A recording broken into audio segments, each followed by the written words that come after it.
Hello dear friends, let's make a very distinct and unique tasting besan crispies today. For this we need 2 cups besan, 1 cup rice flour, half cup corn flour and masalas including 2 teaspoons of gluten-free asafoetida.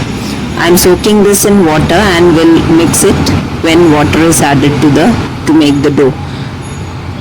These are all the dry flours and 2 teaspoons of red chili powder, 1 teaspoon turmeric, 2 teaspoons salt or to taste. Mix all the dry ingredients and add half cup of normal temperature cooking oil.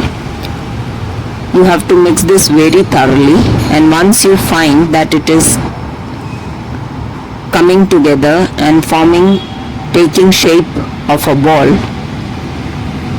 you may add the asafoetida water and start adding water bit by bit.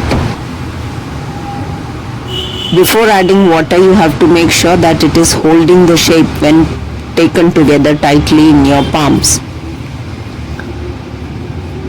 Now you may add enough water to make a very smooth dough and keep it to rest for 10 to 15 minutes.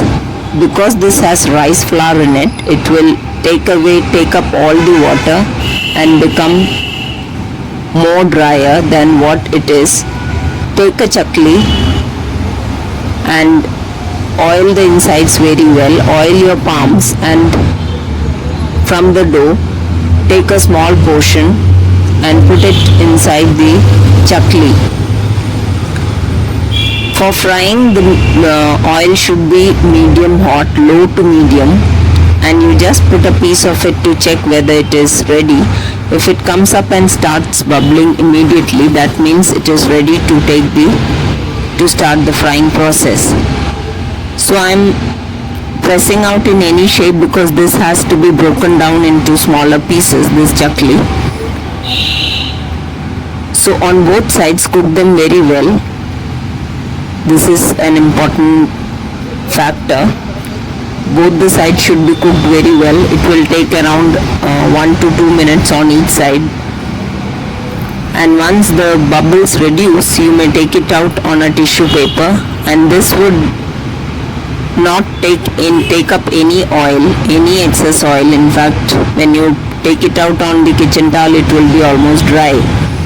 Now I have made all the chaklis, and this is how crispy and tasty it has turned out. You may add some fried peanuts and fried curry leaves also to this. So please do try out this unique tasting recipe and serve it to your family. Thank you.